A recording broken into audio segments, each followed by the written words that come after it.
আর আমাদের সাথে যে ডঙ্কার ছিল তারাও বলেছিল যে এই পানিটা পার হয়ে যেতে পারলে ওই পাশে আপনার ক্রোয়েশিয়াতে আমরা ঢুকে যাব। 2টা লোক লাস্ট পর্যন্ত আসতে পারে নাই, আর ওদের হাত পা জমে বরফ হয়ে যায়, তো তখন ওরা আর আসতে পারে না। আসসালামু আলাইকুম, আশা করি সবাই ভালো আছেন। তো অনেকে আমার কাছে জানতে চেয়েছেন যে আপনি সার্বিয়া থেকে ইতালি কেন আসলেন এবং সার্বিয়া থেকে ইতালি কিভাবে আসলেন। তো এই বিষয়ে সবাই আমাকে প্রশ্ন করেছেন। তো আমি সার্বিয়া থেকে ইতালি আসার আমার মেন কারণ যে আমার যে কোম্পানিটা ছিল সেই কোম্পানিটা আমাকে টিআরসি করে দেয়নি, ভিসার মেয়াদটা শেষ হয়ে যায়। পরবর্তীতে আমি অবৈধ হয়ে পড়ি, এই জন্য আর কি সার্বিয়া ত্যাগ করেছি। আর সার্বিয়াতে যে ভালো থাকতাম অবশ্যই সার্বিয়া থেকে আসতাম না। সার্বিয়াতে মেন কারণ টিআরসি। টিআরসি যদি না পান আপনার 4 আনার দাম নেই। আপনার যখন খুশি তারা ওইখান থেকে পাঠিয়ে দেওয়ার সামর্থ্য রাখে, যে আপনি তাদের বিরুদ্ধে কিছু বলতেও পারবেন না বা আপনি অন্য কোনো কোম্পানিতেও যাইতে পারবেন না। এরকম অনেক সমস্যা, আপনি টাকা পাঠাতে সমস্যা, বিভিন্ন সমস্যা। তো টিআরসি না হইলে আপনাকে কাজ করাবে তারা 2 মাস 4 মাস 1 বছর 2 বছর কাজ করার পর আপনাকে যে কোনো সময় দেশে চলেই যেতে হবে। তো ওইখানে আপনি এত টাকা খরচ করে এসে কখনোই দেশে যাইতে চাইবেন না। তো এজন্য আর কি মূলত আমার গেমটা দেয়া। আর এই গেমটা আমি কিভাবে দিয়েছি, এই গেমটা দিয়েছি আমি প্রথম রোজার দিকে আর কি বের হই গেমের উদ্দেশ্যে। তো রাতে যে গাড়িটা আসার কথা ছিল ওইটা যে কোনো কারণে গাড়িটা আসে না। তো পরবর্তীতে আমরা সকালে নিজে থেকেই বের হয়ে যাই, অনেক ভোরবেলায় বের হয়ে যাই যে এখানে থাকা, যখন চলেই যাব এখানে আর থাকতে চাচ্ছি না এবং ডিউটিতেও আর যাইতে চাচ্ছি না। তো পরবর্তীতে আমরা দুইজন বের হই গেমের উদ্দেশ্যে। তো রুম থেকে বের হয়ে আমরা 2 ঘন্টার মতো হাঁটি, হাঁটার পরে ওইখানে মেট্রো ট্রেন স্টেশনটা আছে ওইখানে যাই, ভাবি যে ওইখান থেকে যেখানে যাব।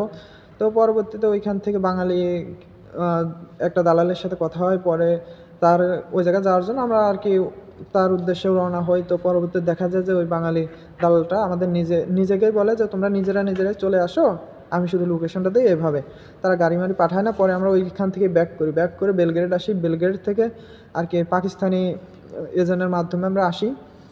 সেই এজেন্ট আমাদের জন্য গাড়ি পাঠায়, গাড়ি পাঠানোর পরে বেলগ্রেড থেকে নিয়ে যায় একটা 1-1.5 ঘন্টা দূরের পথে।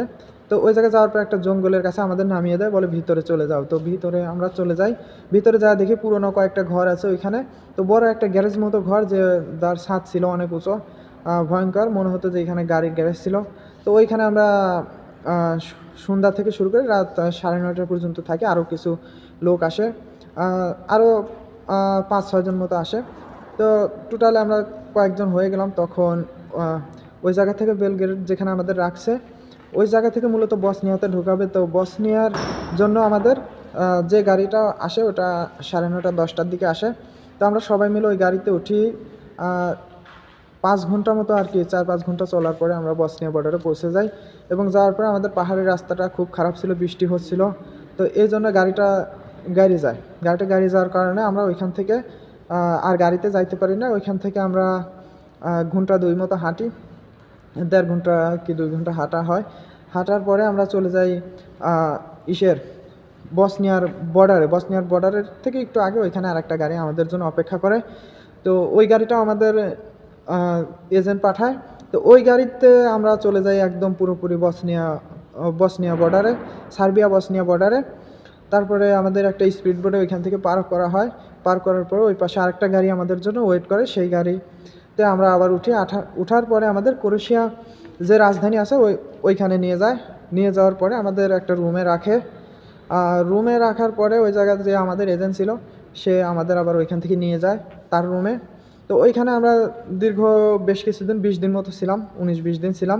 তো ওইখানে ভালো ছিলাম, ব্যবহার আচার খুবই ভালো ছিল, তা খাওয়া দাওয়া খুবই ভালো দিয়েছিল।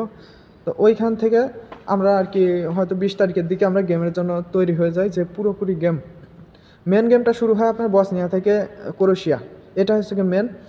তো ওইখানে আমরা রওনা দেই কিছু, ওই যে রুমে থাকি ওই রুম থেকে আমাদের আধা ঘন্টা দূরত্বর একটা রাস্তা, সেটা নিয়ে গাড়িতে করে নিয়ে যাওয়ার পরে আমাদের একটা রুমে রাখার পরে বিকেলের দিকে গেমের জন্য আমাদের বের করে ক্রোয়েশিয়া বর্ডারের দিকে নিয়ে যায়, বসনিয়া ক্রোয়েশিয়া বর্ডারে।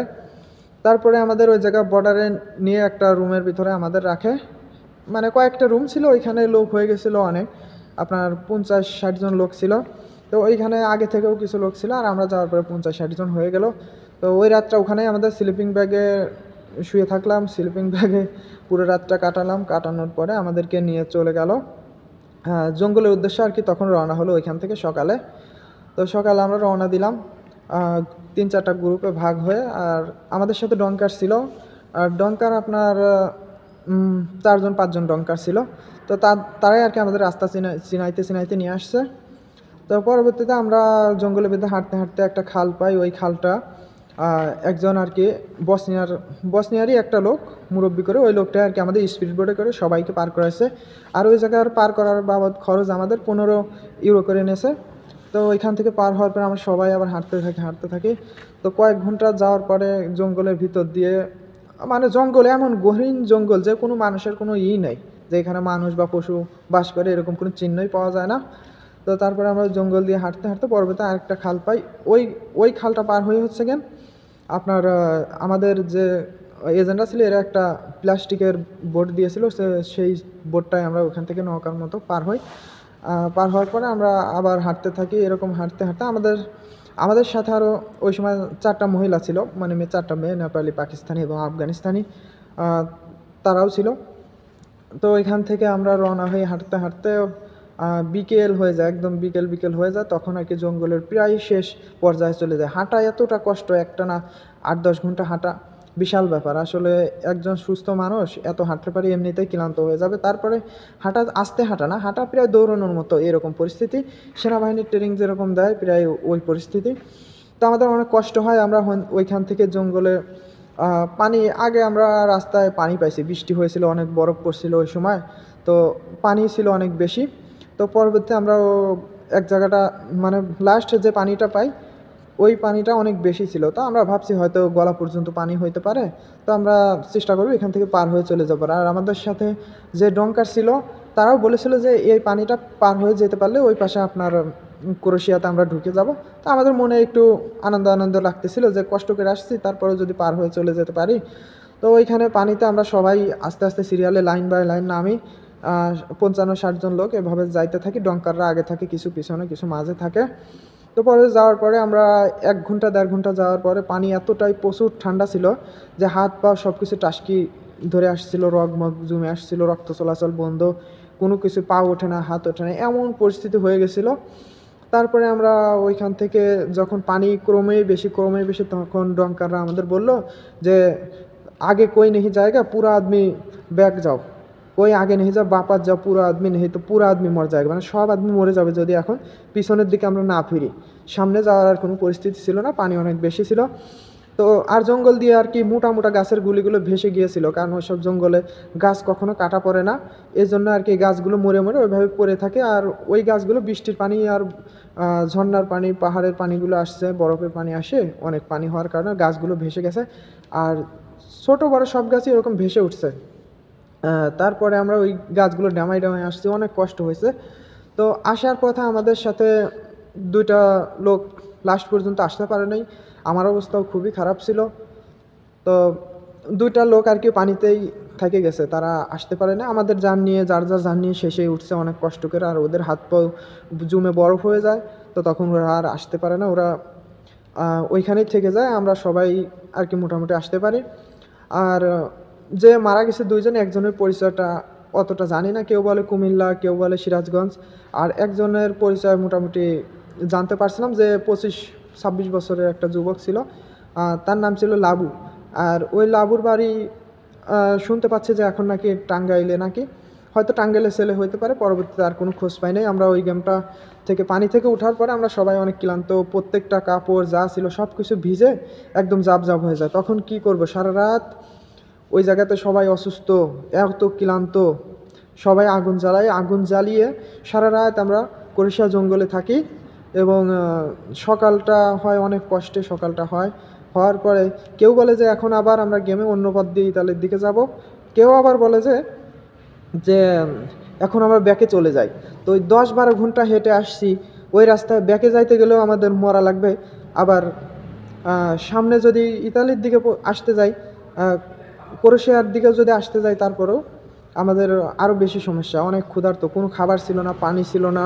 তো ওই সময় আমরা পানির তৃষ্ণায় কী করব, এত পিপাসা লাগছে, আমরা জঙ্গলের পচা পানি ছিল ওইগুলো পর্যন্ত পান করছি, অনেকেই খাইছে।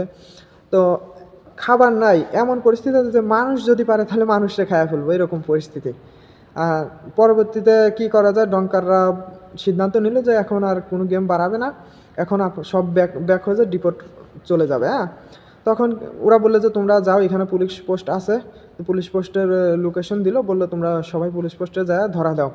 তো আবার এর ভিতরে আবার কয়েকজন আলাদা ডঙ্কা লোক, ওরা হয়তো সামান্য কিছু লোক ওরা গেমে আবার বাড়াই গেছিলো, কিন্তু আমরা পুলিশ পোস্টের এদিকে চলে আসি। আসার পুলিশ পোস্টে পুলিশ পাই না, ওই জায়গায় একটা কুয়া ছিল, ওইখান থেকে কিছুটা পানি খাইছিলাম। পানি খাওয়ার পর অনেকটা ভালো লাগছিল। তারপরে ওই জায়গা থেকে আরেক পুলিশ পোস্টে যাই, সেইখানে যাওয়ার পরে পুলিশ পাই। তো আমাদের সবাইকে ওই জায়গায় চেক টেক করে, ওইখান থেকে চেক টেক করার পরে আমাদের আবার বসনিয়া বর্ডারে এনে সারি দেয় পাহাড়ের পর। তখন পাহাড় থেকে আমরা আস্তে আস্তে হাঁটতে হাঁটতে আবার বসনিয়ার দিকে ঢুকি। পরে এজেন্টের সাথে যোগাযোগ করি, এজেন্ট গাড়ি পাঠায়, আবার 2 দিন থাকি হোটেলে। 2 দিন হোটেলে থাকার পরে আমরা তৃতীয় দিনে আবার গেমে বাড়াই যাই। তো গেমে ওইবার রাস্তা চেঞ্জ, আগে যে রাস্তা দিয়ে গেছিলাম ওই রাস্তা দিয়ে বলছে আমরা আর যাবো না। তো পরবর্তীতে আমরা পাহাড়ের রাস্তা দিয়ে আসি, পাহাড়ের রাস্তা দিয়ে অনেক দূর প্রাইভেট কারে আমাদের দিয়ে যায়। তখন গ্রুপটা ছোটো হয়ে যায়, আমরা 20 জনের গ্রুপ হয়ে যাই টোটালে। আর অন্য গ্রুপ, অন্য এজেন্টের লোক তাদের কাছে চলে যায়। তো আমরা যে এজেন্টের লোক ছিলাম তারা 20 জন, আর 20 জন ছিলাম। তো পরবর্তীতে আমরা আসি পাহাড়ের উপরে যে বর্ডারের সোজা, ওই সোজা রাস্তায় আমাদের নামিয়ে দেয়, কিছু দূর হাঁটতে চলে যায়। হাঁটতে হাঁটতে যাওয়ার পরে পুলিশে আমাদের ওইখান থেকে অ্যারেস্ট করে বর্ডার থেকে। তো পুলিশটা সালাম দেওয়া হয়। তো পুলিশ, বসনিয়ার পুলিশ মুসলিম, তো তাদের হয়তো একটু মায়া হয়, তো অনেক জেরা টেরা করে, ছবি টবি তুলে রাখার পরে আমাদের ছেড়ে দেয়। তো আমরা আর কি ওই জায়গায় বলে যে তোমরা ক্যাম্পে চলে যাও, বসনিয়ার ক্যাম্পে। তো আমরা বলি ঠিক আছে আমরা যাচ্ছি, এটা বলে আমরা অল্প কিছু দূর এসে ওই আর কি পাহাড়ের নিচে এক জায়গায় আমরা সবাই আর কি লুকায় যাই।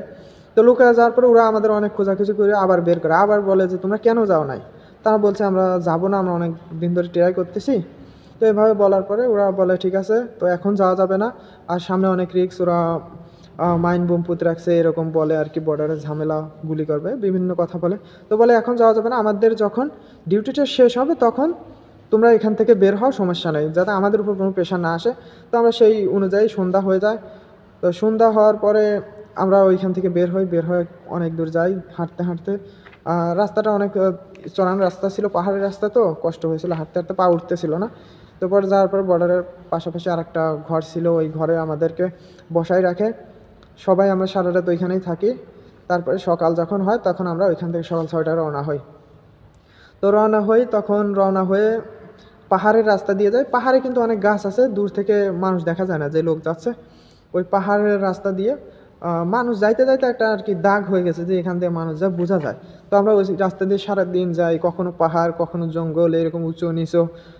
সারাদিন যাওয়ার পরে আমরা বিকাল 4টার দিকে আর কি জঙ্গলের যে লাস্ট বর্ডারের পাশাপাশি আমরা চলে যাই, ক্রোয়েশিয়ার জঙ্গলের লাস্টের দিকে। তো ওইখানে যাওয়ার পর ওই দিনে আর কি আমাদের বাসটা আমরা পাই না যে কোনো কারণে। তো এখানে আবার আরেক রাত থাকতে হয়। ইতিমধ্যে আমাদের খাবার টাবার সব কিছু শেষ হয়ে যায়। তো খাবার শেষ হয়ে যাওয়ার পরে আমরা অনেক তৃষ্ণার্ত থাকি, অনেক ক্ষুধার্ত থাকি, আমাদের অনেক খারাপ লাগতেছিল ওই সময়। তো আমরা কোথায় থাকবো, এখানে আবার যদি ধরা খাই ঝামেলা, পুলিশের উপর দিয়ে ড্রোন চালায়। তো পরে আমরা ওইখানেই একটা নিচু জায়গা ছিল, পুকুরের মতো অনেক গর্ত, মানে ডিপ ছিল। তো ওইখানে আমরা থাকি সারা রাত, ওইখানে আগুন জ্বালায় আর টুকটাকভাবে থাকি। তো ওই জায়গা থেকে থাকার পরে আমরা পরের দিন আর কি সকালে প্রথম যে বাস আসবে ওই বাসে আমরা চলে যাব, এটাই আর কি ডিসিশন হয়। তো ওই প্রথম বাসের উদ্দেশ্যে আমরা রওনা হই। ওখান থেকে আরও 1 ঘন্টা যাইতে হয়, যাওয়ার পরে রাস্তা পাই। রাস্তা পেয়ে ওইখানে আর কি একটা পর্যটন এরিয়া, তো ওই এরিয়াতে আমরা বাসের জন্য অপেক্ষা করি। তো বাসের টিকিট আর কি, ওইখান থেকে আমরা জাগরিব আসবো, ক্রোয়েশিয়ার রাজধানী জাগরিব আসবো। তো জাগরিব আসার জন্য ওইখানে আমরা দাঁড়াই। প্রথম গ্রুপে আমরা 11 জন ছিলাম। তো সেই 11 জনের ভিতরে টিকিট হচ্ছেন 15 ইউরো করে। তো কিন্তু বাস ড্রাইভার টের পায় যে এরা গেমের লোক, এর জন্য আমাদের থেকে 30 ইউরো করে নেয়, বেশি নেয়। তো তারপরে আমাদের তো যেতে হবে, ওখানে থাকলে তো হবে না। পরে আমরা বাসে উঠে জাগরিবের উদ্দেশ্যে রওনা দেই। মোটামুটি ভালোভাবে জাগরিব এসে পৌঁছাই। পৌঁছানোর পরে ওইখান থেকে আমাদের আরেকটা লোকেশন দেয় যে আপনাদের ক্রোয়েশিয়া স্লোভানিয়া বর্ডারে। তো সেই লোকেশন অনুযায়ী আমরা যাই। যাওয়ার পরে গাড়ি থেকে নামার পরে কিছু দূর হাঁটতে হাঁটতে লোকেশন দেখে দেখে যাচ্ছি। যাওয়ার পর পুলিশে আমাদের ধরে নিয়ে যায়। পুলিশে আমাদের ধরে নিয়ে গিয়ে আমাদের ফোন টোন যা কিছু ছিল সব কিছু নিয়ে নেয়। খাবার, রেড বল মেডবল যা কিনছিলাম খাওয়ার জন্য, ড্রিঙ্কস সব নিয়ে যায়। নিয়ে যাওয়ার পরে আমরা ওইখানে আপনার ধরেন পুরা রাত আর কি আমাদের থানাতেই রাখে। রাত 12টার পরে আমাদের স্যারে ট্রেন স্টেশনের কাছে ফিঙ্গার মিঙ্গার সব কিছু নিয়ে A to Z কাজ করে ক্যাম্পে যাইতে বলো। তো আমরা ওই সময় ক্যাম্পে যাই না। ক্যাম্পে না গিয়ে আমরা ওইখান থেকে আবার ট্রেনে করে আবার চলে আসি জাগরিবের উদ্দেশ্যে। জাগরিবের পাশে একটা স্টেশনে নামি। ওইখান থেকে আবার সিদ্ধান্ত পাল্টে আমরা ভাবি এখন আমরা স্লোভানিয়া বর্ডারের দিকে চলে যাব। তো সেই অনুযায়ী আমরা ট্রেনে উঠি। ট্রেনে ওঠার পরে আমরা স্লোভানিয়া বর্ডারে নামি।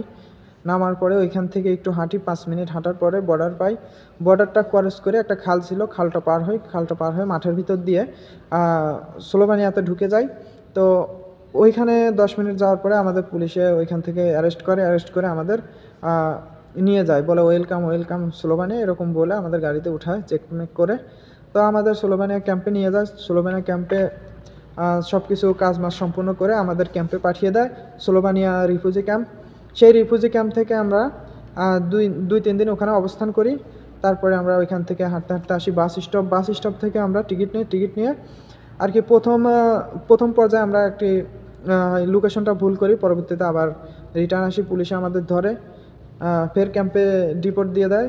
তো পরবর্তী দিনে আমরা আবার ওইখান থেকে বের হয়ে আমরা পরের বারে আর কি সঠিক রাস্তাতে আসতে পারি এবং টিকিট কেটে ইতালি স্লোভানিয়া বর্ডারে আমরা আসার পরে এখান থেকে আমরা নোভা গরিসা দিয়ে আমরা ইতালিতে ঢুকে যাই।